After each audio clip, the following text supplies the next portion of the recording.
시간이 되었으므로 우리 다 같이 자리에서 일어나셔서 하늘에 가득 찬 영광의 하나님 찬양 드리면서 우리 하나님께 예배로 나아가겠습니다.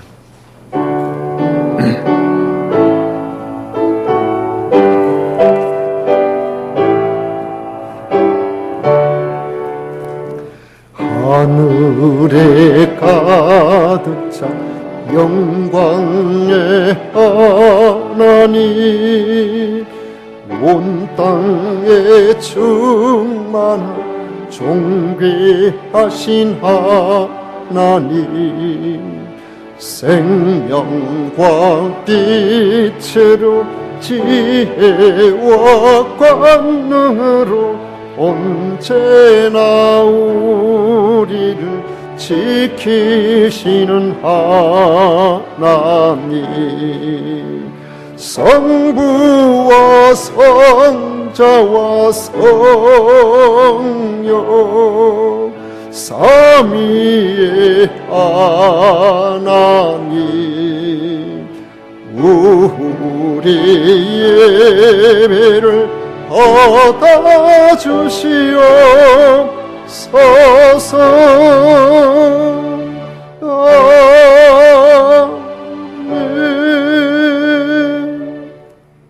오직 여호와는 그 성전에 계시니 온 천하는 그 앞에서 잠잠할지니라.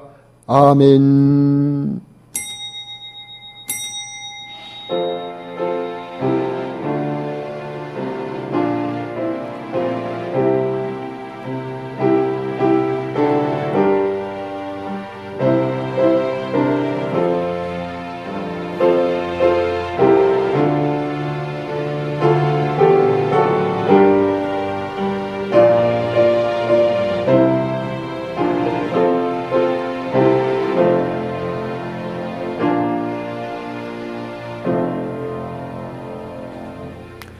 오직 영광을 받으시기에 합당하신 창조주 하나님, 우리를 지극히 사랑하셔서 불러주셔서 하나님의 자녀 삼으신 사랑의 하나님, 성삼위 하나님 앞에 주의 백성들이 나와 예배를 드리오니 기쁘게 받아 주시옵소서.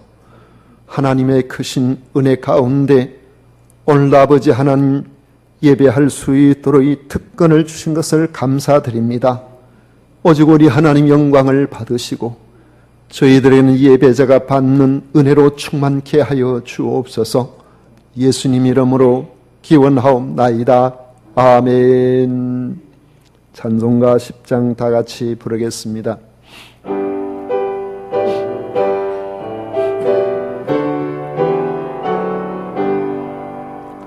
전능왕 오셔서 주 이름 찬송케 하옵소서.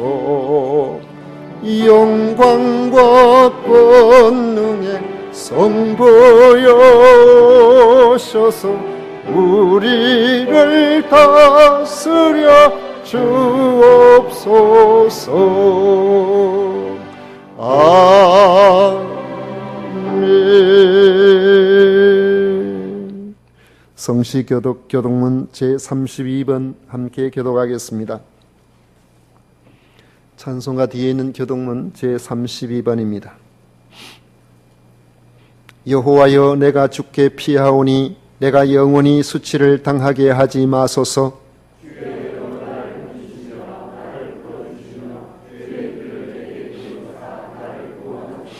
주는 내가 항상 피하였음을 바위가 되소서. 주께서 나를 구원하라 명령하셨으니 나의 하나님이여, 나를 악인의 손 곧 불의한 자와 흉악한 자의 장중에서 피하게 하소서.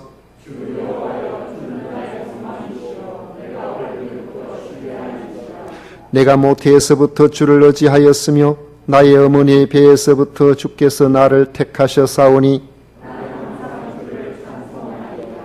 아멘. 다 같이 신앙 고백 드리겠습니다. 전능하사 천지를 만드신 하나님 아버지를 내가 믿사오며 그 외아들 우리 주 예수 그리스도를 믿사오니 이는 성령으로 잉태하사 동정녀 마리아에게 나시고 본디오 빌라도에게 고난을 받으사 십자가에 못 박혀 죽으시고 장사한 지 사흘 만에 죽은 자 가운데서 다시 살아나시며 하늘로 오르사 전능하신 하나님 우편에 앉아 계시다가 저리로서 산자와 죽은 자를 심판하러 오시리라. 성령을 미사오며 거룩한 공회와 성도와 서로 교통하는 것과 죄를 사하여 주시는 것과 몸이 다시 사는 것과 영원히 사는 것을 미사옵나이다. 아멘.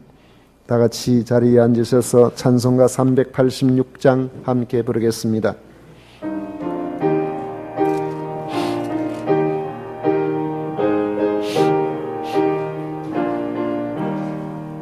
만세 반석 열린 곳에 내가 숨어 있으니 원수 마귀 손 못 대고 환난 풍파 없도다.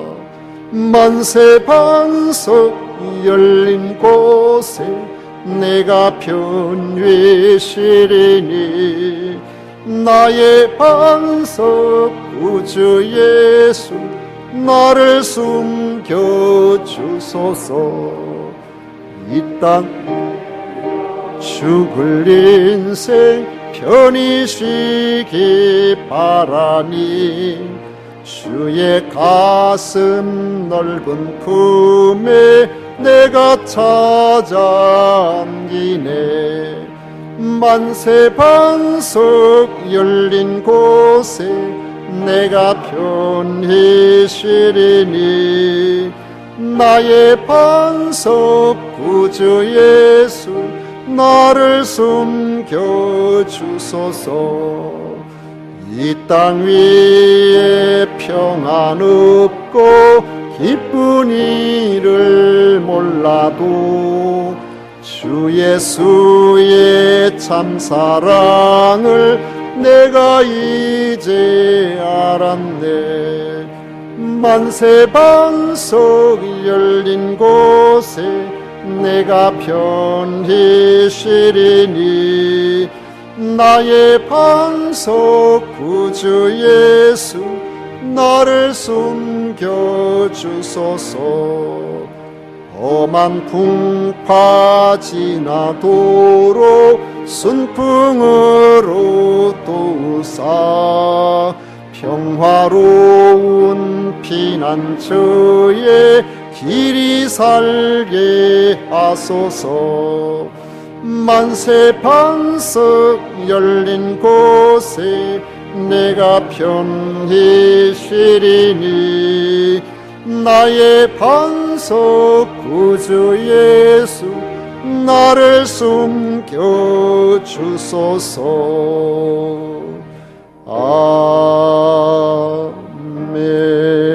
아멘. 이 시간 차성수 장로님 우리를 대표해서 기도하시겠습니다.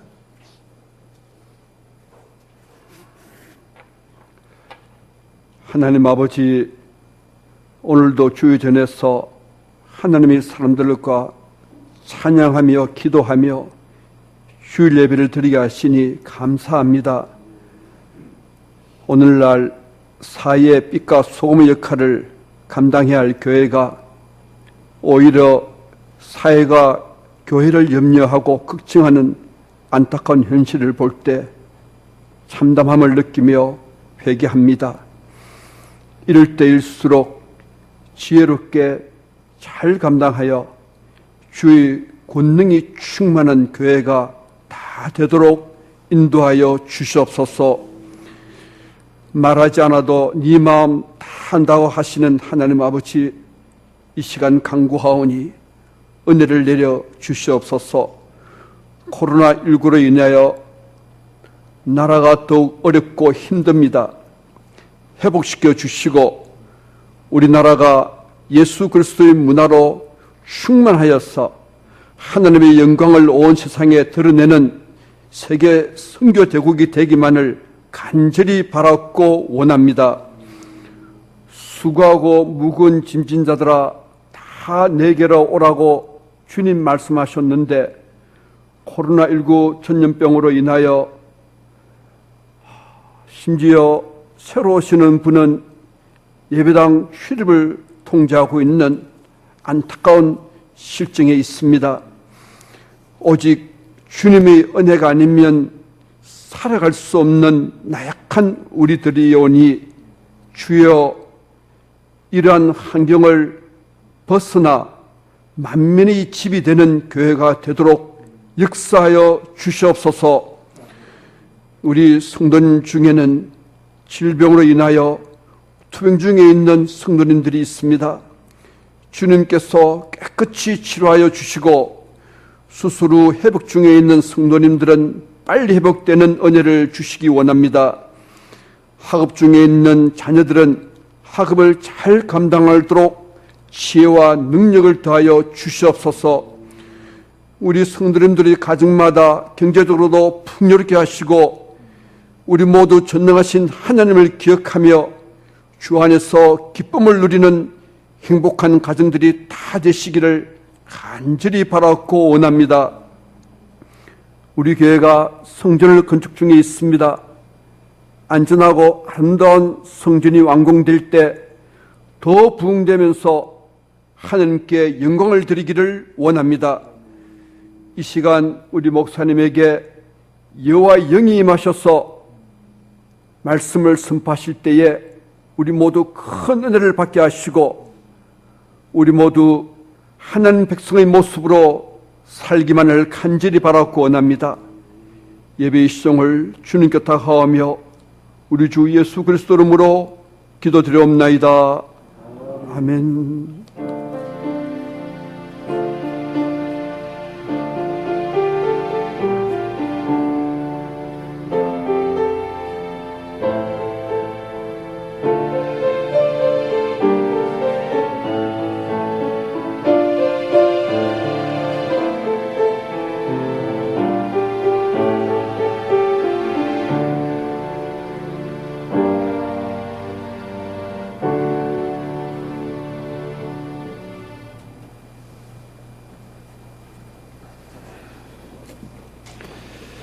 이 시간 우리에게 주신 하나님의 말씀은 호세아 10장 1절부터 8절까지 말씀입니다. 호세아 10장 1절부터 8절까지 말씀 우리 함께 1절부터 읽도록 하겠습니다. 다 같이 1절부터 읽겠습니다. 이스라엘은 열매 맺는 무성한 포도나무라. 그 열매가 많을수록 제단을 많게 하며 그 땅이 번영할수록 주상을 아름답게 하도다. 그들이 두 마음을 품었으니 이제 벌을 받을 것이라. 하나님이 그 제단을 쳐서 깨뜨리시며 그 주상을 허시리라. 그들이 이제 이르기를 우리가 여호와를 두려워하지 아니하므로 우리에게 왕이 없거니와 왕이 우리를 위하여 무엇을 하리요 하리로다. 그들이 헛된 말을 내며 거짓 명세로 언약을 세우니 그 재판이 밧이랑에 돋는 독초 같으리로다. 사마리아 주민이 벳아웬의 송아지로 말미암아 두려워할 것이라. 그 백성이 슬퍼하며 그것을 기뻐하던 제사장들도 슬퍼하리니 이는 그의 영광이 떠나감이며 그 송아지는 아수르로 옮겨다가 예물로 야렙 왕에게 드리리니 에브라임은 수치를 받을 것이요 이스라엘은 자기들의 계책을 부끄러워할 것이며 사마리아 왕은 물 위에 있는 거품같이 멸망할 것이며 이스라엘의 죄 곧 아웬의 산당은 파괴되어 가시와 찔레가 그 제단 위에 날 것이니 그때에 그들이 산더러 우리를 가리라 할 것이요 작은 산더러 우리 위에 무너지라 하리라. 아멘. 오늘 우리 함께 읽은 말씀을 가지고 육적 부요와 영적 빈곤이라는 제목으로 같이 말씀을 나누고자 합니다. 이 말씀을 풀어서 이야기한다면은 육적으로 부유함이 영적 빈곤으로 나가지 않도록 주의하십시다 하는 그런 의미로 이 말씀을 같이 나누기를 원합니다. 어떤 사람이 포도를 한번 실컷 먹어봤으면 좋겠다 그런 말을 한다고 생각해 보십시다. 아마도 생활에 여유가 별로 없어서 포도를 참 좋아하는데도 먹고 싶은 포도를 실컷 못 먹는구나, 이렇게 생각하겠죠. 그런데 굶주림을 못 이겨서 북한을 탈출한 탈북민이 그렇게 말했다면은 의아한 생각이 들 수 있습니다. 당장 먹을 것이 없어서 굶주리는 사람은 과일보다 밥이 더 중요하다는 것을 우리가 알고 있기 때문입니다. 배부르게 하는 음식은 언급하지도 않고 자신이 먹고 싶은 과일을 마음껏 먹을 수 있다고 이야기하는 사람이 있다면은 그것은 자신의 가정이 제법 넉넉하다, 사는 형편이 괜찮다, 이런 것을 의미한다고 볼 수가 있을 겁니다. 1절에 보면 이스라엘을 열매 맺는 무성한 포도나무로 비유하고 있습니다. 열매 맺는 무성한 포도나무란 아주 복된 이스라엘의 모습을 말합니다. 열왕기상 4장 25절에 보면 솔로몬이 사는 동안에 유다와 이스라엘이 다안에서부터 부엘세바에 이르기까지 각기 포도나무 아래와 무화과나무 아래에서 평안히 살았더라, 그렇게 말씀하고 있습니다.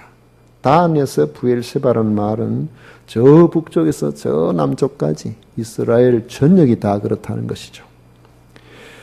호세아가 살던 시대에 북이스라엘은 주변의 위협이 사라지고 모든 것이 풍요로운 솔로몬의 시대와 같았다는 겁니다. 그런데 번성하고 평안해지자 솔로몬이 하나님을 떠나 타락의 길로 가버렸던 것처럼 번영한 북이스라엘도 그런 문제가 생기게 된 겁니다. 오늘 말씀에 보면 그 열매가 많을수록 재단을 많게 하며 그 땅이 번영할수록 주상을 아름답게 하도다 했습니다. 금송아지 섬기는 재단이 점점 늘어나고 잘 살게 되니까 그게 점점 드러나게 되고, 여기 주상은 바알신을 섬기는 바알신상을 이야기하는데 그런 것들을 더 잘 꾸민다고 그렇게 했던 것이죠. 세상에서 번영해진 북이스라엘이 그 부여로 하나님께서 우리에게 은혜를 주셨다고 생각하고 하나님께 감사하고 영화롭게 드려야 될 텐데 그렇게 하지 아니하고 자기들을 위해서 더욱더 우상을 섬기는 일에 매진하였다는 겁니다. 왜 이렇게 되었을까요? 하나님이 주신 육적 부여를 우상을 위해서 바친 것은 자기들의 죄악된 마음, 죄악된 성향과 잘 맞아떨어졌기 때문입니다. 제사를 지낼 때 보면 제사 의식에 항상 술을 바치는 그런 그 순서가 있어요. 그런데 이건 어느 제사든지 다 마찬가지입니다만은 돌아가신 분이 술을 좋아하냐 좋아하지 않느냐 그 아무 상관없어요. 그냥 술 바칩니다.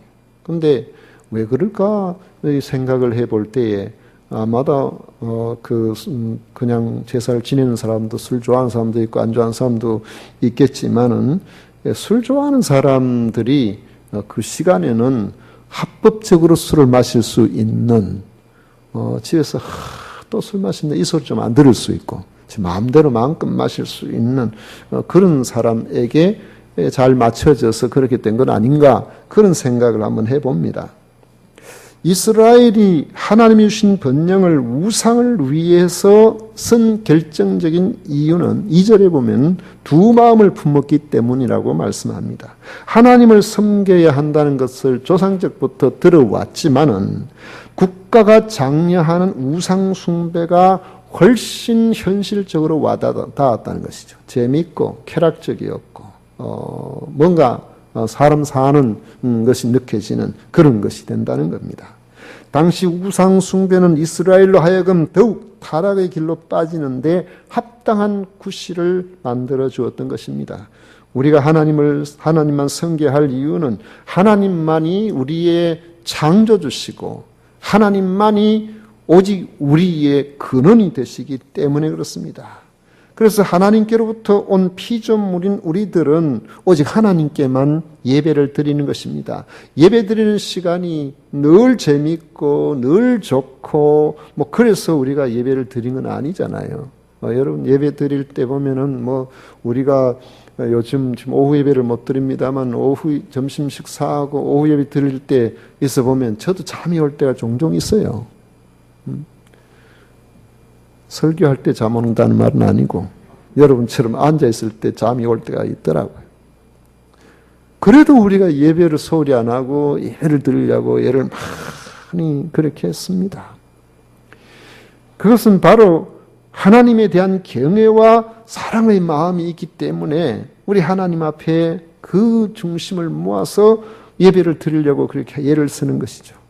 만약에 우상을 섬기는 것이 따분한 생각이 든다면 사람들은 우상을 섬기려고 안 할 겁니다. 우상은 사람이 자기의 마음에 맞춰서 꾸며낸 허구이기 때문에 경배의 대상이 될 수가 없는데도 불구하고 우상에게 마음이 끌리는 것은 그렇게 하면 뭐가 잘 되는 것 같고 그렇게 하면은 재미가 있고 죄와 쾌락으로 향하는 이런 사람의 마음과 통하는 것이 있기 때문에 그런 것입니다. 그래서 미련을 버리지 못하고 두 마음을 품게 되는 겁니다. 아합의 시대에도 백성들은 여호와 하나님과 바알 우상 사이에서 결단을 하지 못하고 우물쭈물하고 있었습니다. 엘리야는 그들을 향하여서 말했습니다. 너희가 어느 때까지 둘 사이에서 머뭇머뭇하려느냐. 여호와가 만일 하나님이면 그를 따르고 바알이 만일 하나님이면 그를 따를지니라. 그렇게 이야기를 했는데 백성들이 한마디도 대답하지 아니하고 눈치만 서로 보고 있었다는 것이죠. 두 마음을 품었다는 것은 거짓되다는 뜻이 포함되어 있습니다.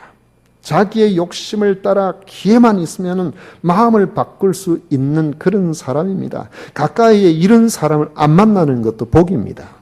이스라엘은 두 마음을 품고 있었기 때문에 소출이 많고 열매가 풍성해지고 살만해지니까 하나님을 향한 헌신보다는 우상을 통한 쾌락을 선택했던 것입니다. 우상 숭배는 그 출발점부터가 자기를 위한 것이기 때문에 그 동기에서부터 벌써 하나님 보시기에 악한 것인 겁니다. 두 마음을 품으면 자기 입장에서는 지혜롭게 행동하는 것처럼 보여도 상대방이 보면 그게 보여요. 상대방에는 그게 눈에 들어옵니다. 저 사람이 지금 두 마음을 품고 있구나. 느껴진다는 것이죠. 두 마음을 품었다는 사실을 알게 되면 배신감을 느끼게 되고 더 이상 그를 신뢰하지 않게 되어 있습니다. 하나님 앞에서도 마찬가지입니다. 두 마음을 품으면 하나님으로부터 벌을 받게 됩니다. 2절에 보면 그들이 두 마음을 품었으니 이제 벌을 받을 것이라 했습니다. 하나님이 그 제단을 쳐서 깨뜨리시며 그 주상을 허시리라 그렇게 말씀하고 있습니다. 하나님으로부터 말미암아 무성하게 되었음에도 하나님께 영광을 돌리지 않고 쾌락을 따라서 우상을 섬긴 그들의 죄는 그 죄값을 치를 수밖에 없게 되어 있다는 것입니다. 문제는 하나님 심판으로부터 오는 그런 벌은 해결이 불가능하다는 것이에요. 하나님 앞에 나와서 회개하지 않고서는 해결이 안 되는 겁니다.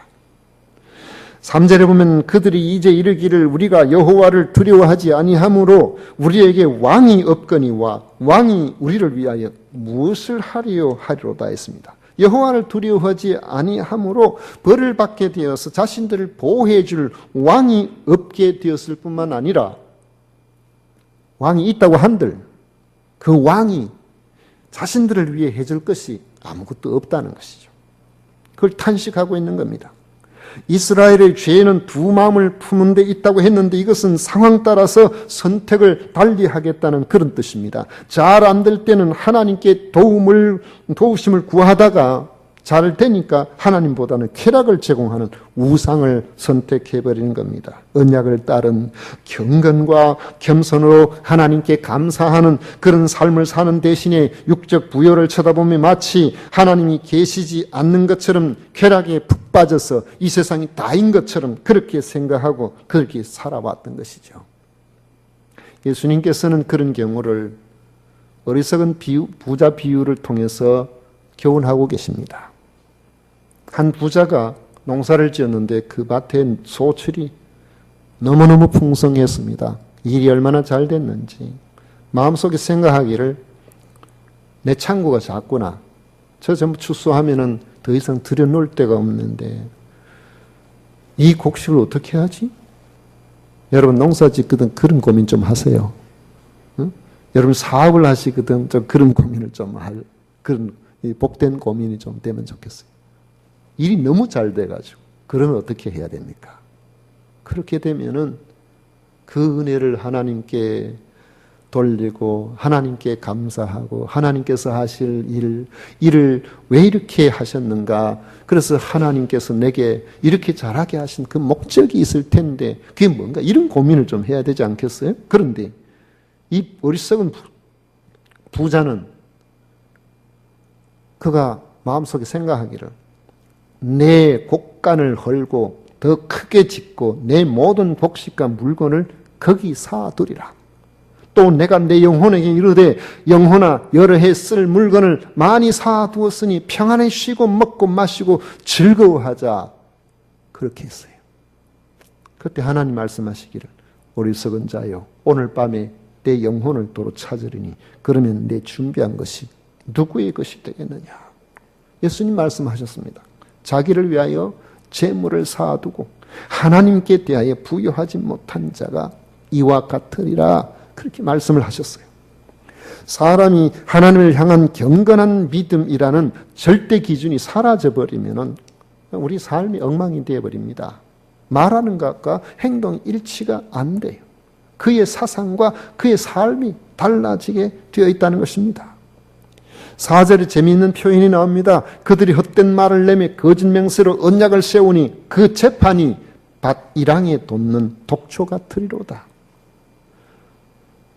말의 신의가 없어지고 거짓을 일삼으니 재판하는 사람이 공정하게 재판해야 되는데 이념에 따라 재판을 해버려요. 자기 이익에 따라 재판을 해버려요. 그래서 억울한 이들이 양산되는 밭 이랑에 돋는 독초 같게 된다. 그렇게 말씀하고 있는 것입니다. 밭 이랑은 곡물이 자라는 곳입니다. 콩을 심으면 콩이 자라고 팥을 심으면 팥이 자라고 밀을 심으면 밀을 자라는 거죠. 그런데 독초가 하필 밭이랑에 왜 돋습니까? 이는 밭이랑에 심은 곡식과 같이 풍성한 소출을 거둘 것이라는 그 기대를 가지는 이스라엘이 두 마음을 품게 되면 그들의 기대와 전혀 다른 상황이 벌어질 것을 가르쳐 주시는 말씀입니다. 두 마음을 품었기 때문에 하나님께서는 복된 곳, 복된 장소, 하나님 앞에 나아가는 예배의 장소인 베델을 무가치하고 우상을 섬기는 장소인 벳아웬으로 바꿔버리겠다고 그렇게 말씀을 하신 겁니다. 베델은 하나님의 집입니다. 베델은 기쁨과 위로의 장소입니다. 그러나 사람들이 그곳에 금송아지를 섬기는 그런 집을 만들어놨습니다. 우상의 집이고 쾌락의 장소로 바꾸어버렸습니다. 그래서 하나님께서는 이제부터는 베델 아니다. 벳아웬입니다. 벳아웬은 바로 이 사악한 집, 우상의 집, 가치가 없는 그런 집이라는 그런 뜻이 됩니다. 그 결과로 이제는 더 이상 기쁨과 위로의 장소가 되지 못하고 멸망과 공포가 난무하는 슬픔의 장소가 될 것이라는 말씀입니다. 자신들이 하나님의 백성임을 잊어버리고 스스로 송아지를 섬기는 그런 백성이 되어버렸기 때문입니다. 5절 끝에 나오는 이는 그의 영광이 떠나감이라는 그 말은 그 원문대로 하면 이는 송아지의 영광이 떠나감이라 했습니다. 북이스라엘 전부 송아지 섬기고 있었으니까요.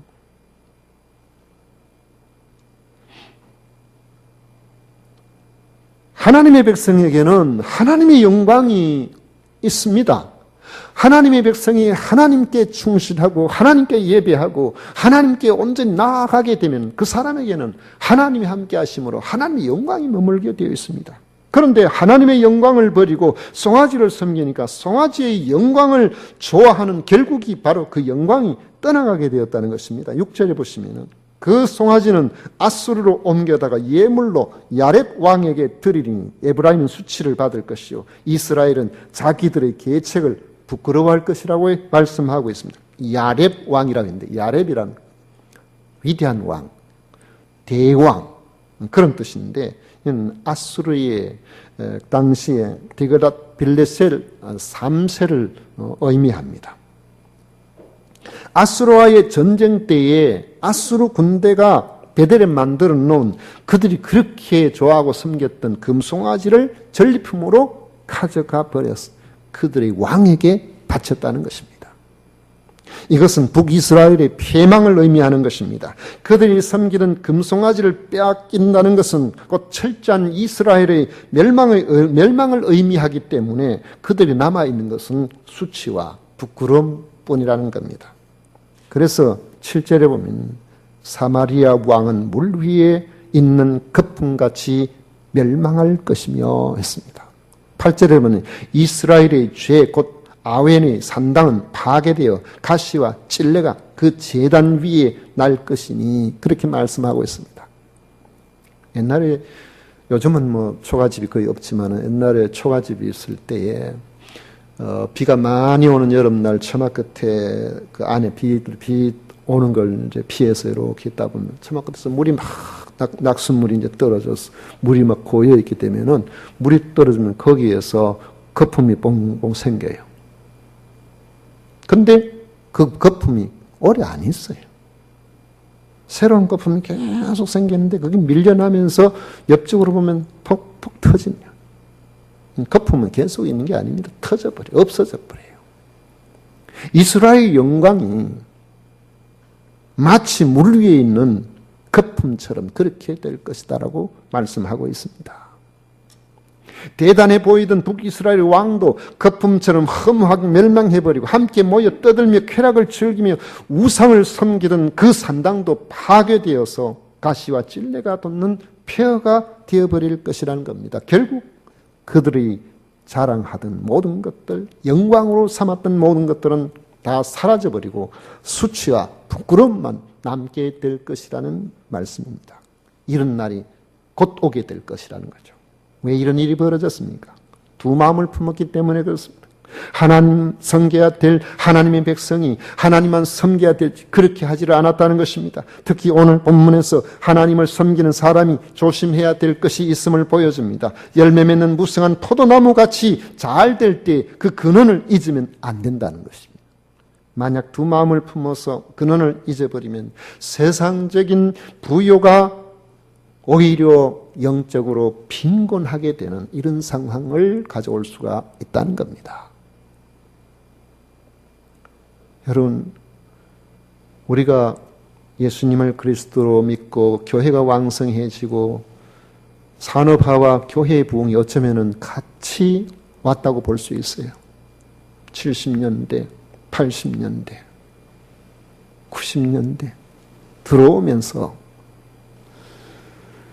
어쩌면 우리에게 있어서 하나님께로 나아갔던 순수한 그 신앙의 열정들이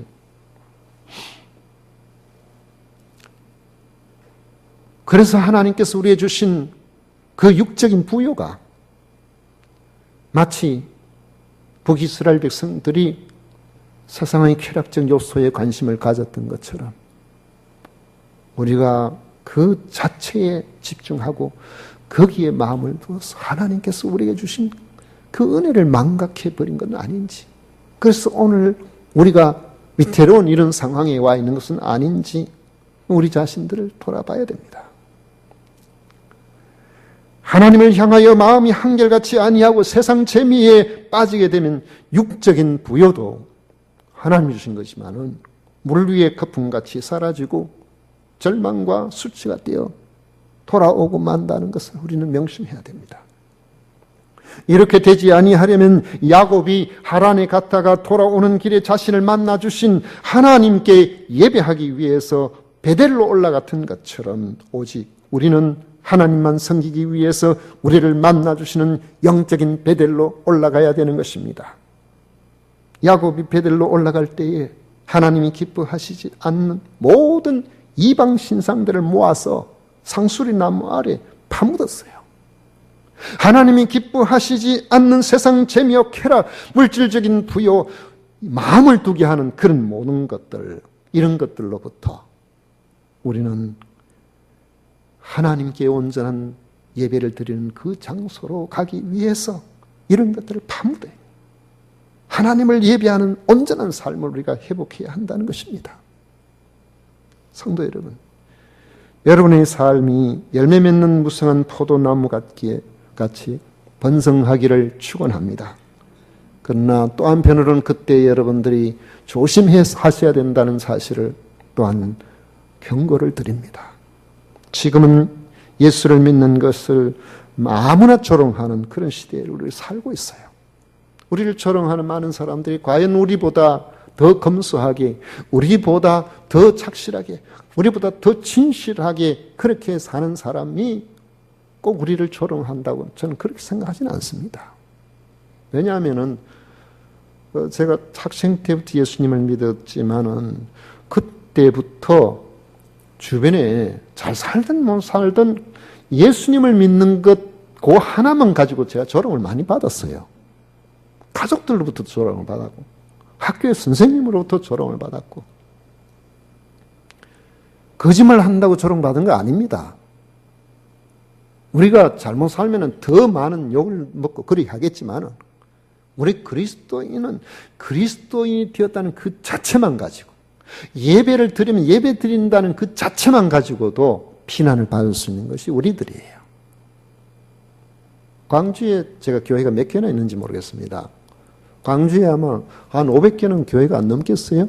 그런데 그 가운데 한 교회가 100명이 모여서 지난주에 예배드렸다고 신문에 대서특필됐습니다. 코로나 확진자가 나온 것도 아니고 방역수칙 철저하게 지키고 단지 예배드렸다는 것만 가지고 사회적 비난을 받는 이런 상황이 지금 와 있다는 것이에요. 이때 세상에 편승하려는 마음이 들기 쉬워요. 교회가 무조건 잘못했다. 잘못한 거 많이 있죠. 있지만은 그걸 가지고 전체 교회를 사잡아서 마치 없어져야 될 교회처럼 그렇게 몰아붙이는 것은 그 배후의 악한 영이 지금 그렇게 하고 있다고 저는 그렇게 생각합니다. 한국 교회의 선한 온갖 것들은 다 가려버리고 일부의 어떤 그런 부분들을 가지고 계속해서 마치 기독교가 없어야 이 세상이 정화가 될 것처럼 그렇게 몰아가고 있는 데는 여기에는 분명히 보이지 않는 그런 영적 세력이 있다고 저는 그렇게 생각합니다. 그러므로 우리가 이 세상에 편승하려는 마음, 어쩌면은 사람들이 예수님을 믿는 것 때문에 조롱하고 욕하고 그렇게 할 때에 그들 앞에서 우리가 안 믿는 척하고 말이죠. 그렇게 하고 싶은 마음 들 수 있거든요. 여러분, 우리가 그렇게 해서는 안 돼요. 우리는 그리스도를 따르는 사람으로서 세상의 평가 때문에 두 마음을 품으면 안 됩니다. 그것은 사탄의 전략에 넘어가는 것입니다. 지금까지 함께 하심으로 여기까지 이르게 하신 나의 삶을 통해서 더욱 하나님을 잘 섬기는 기회로 우리가 삼아야 됩니다. 더욱 굳건한 하나님을 향한 일편단심을 우리는 보여드려야 됩니다. 이런 헌신은 여러분의 현세와 내세에 소망이 있게 할 것입니다. 이런 시대야말로 여러분의 믿음을 하나님께 보여드릴 절호의 기회라고 생각하고 여러분 믿음을 지켜나가셔야 됩니다. 오직 한 마음으로 하나님을 잘 섬길 때에 지금의 이 상황은 지나갈 겁니다. 그러나 여러분이 지킨 바로 그 믿음의 모습들이 하나님 보시기에 합당하다면 당대와 후대에 희망이 있는 훌륭한 믿음의 가문을 이루어 나가실 수 있도록 해 주실 겁니다. 오히려 이 시대를 우리의 믿음을 달아보고 우리 믿음을 점검하는 그런 귀한 기회로 감당하시는 여러분들이 되시기를 바랍니다. 기도하겠습니다. 고마우신 하나님 아버지 감사합니다. 우리에게는 언제나 어느 때나 아버지 하나님 주님 앞에서 우리의 믿음을 지키고 하나님께서 유일한 창조주요 주권자이심을 고백하며 그 안에 우리의 믿음이 흩어지지 않도록 두 마음을 품지 않고 한결같이 나아가는 성도가 되기를 원합니다. 아버지, 오늘도 우리 하나님 아버지 이곳에서 예배를 받으심을 진심으로 감사드립니다. 예배하는 모든 성도들 위해 주의 놀라우신 은혜로 함께해 주옵소서. 예수님 이름으로 기도드리옵나이다. 아멘. 찬송가 387장 함께 부르겠습니다.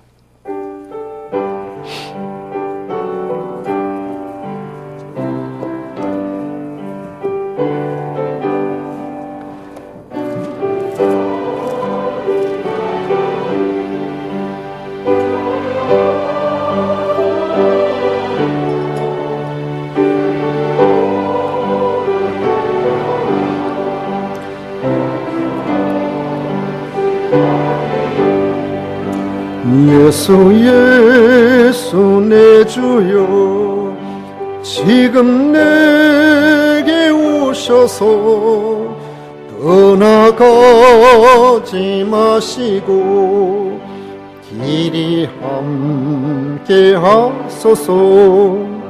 예수 내 주여 마음 아파올 때에 눈물 씻어 주시고 나를 위로하소서.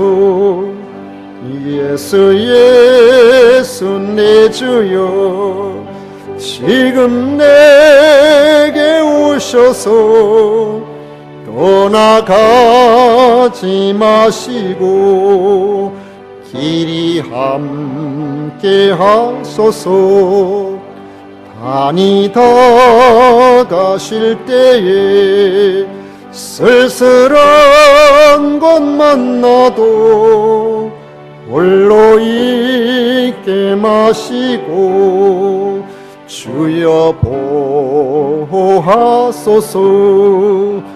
예수 내 주여 지금 내게 오셔서 떠나가지 마시고 길이 함께 하소서. 아멘.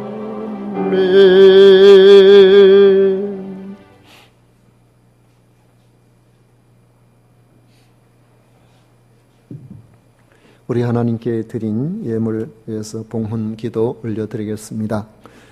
영원토록 찬양을 받으시기에 합당하신 하나님 아버지, 창조주 하나님께 택함받은 하나님의 백성들이 나와 성삼위 하나님께 예배할 수 있도록 은혜 베풀어 주심을 감사드립니다.